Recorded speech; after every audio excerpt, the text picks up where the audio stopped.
respond to President Biden being diagnosed with cancer? Are you going to call your predecessor? I think it's very sad, actually. I'm surprised that it wasn't, the public wasn't notified a long time ago, because to get to stage 9, that's a long time. I just had my physical. You saw that. You saw the results of that particular test. I think that test is standard to pretty much anybody getting a physical, good physical. We had the doctors at the White House and over at Walter Reed, which is a fantastic hospital, do it. I did a very complete physical, including cognitive tests. I'm proud to announce I aced it. Got them all. I got them all right. You proud of me? Yes. Your husband would be proud of me for getting them all right. It's a little risk. If I didn't get them all right, these people would be after me. It would be not a good situation. But I think, frankly, anybody running for president should take a cognitive test. They say it's unconstitutional, but I would say in that particular case, having a cognitive test wouldn't be so bad. But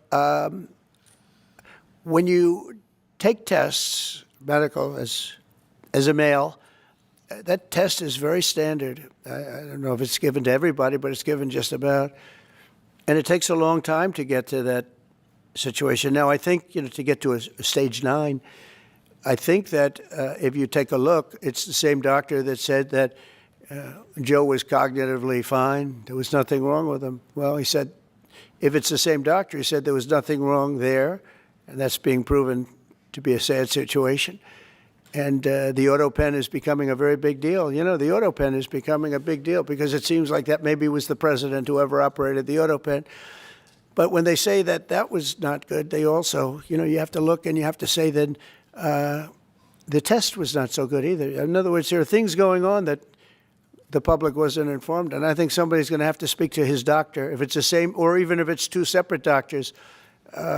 Why wasn't the cognitive ability, why wasn't that discussed? And I think the doctor said he's just fine, and it's turned out that's not so. It's very dangerous. Look, this is no longer politically correct. This is dangerous for our country. Look at the mess we're in. You're talking about all these questions on Ukraine and Russia that would have never happened. As an example, if I were president, would have never happened. The other thing is you have to say, why did it take so long? I mean, this takes a long time. It can take years to get to this level of danger.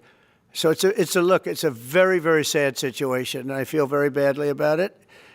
And I think people should try and find out what happened, because I'll tell you, I don't know if it had anything to do with the hospital. Walter Reed is really good.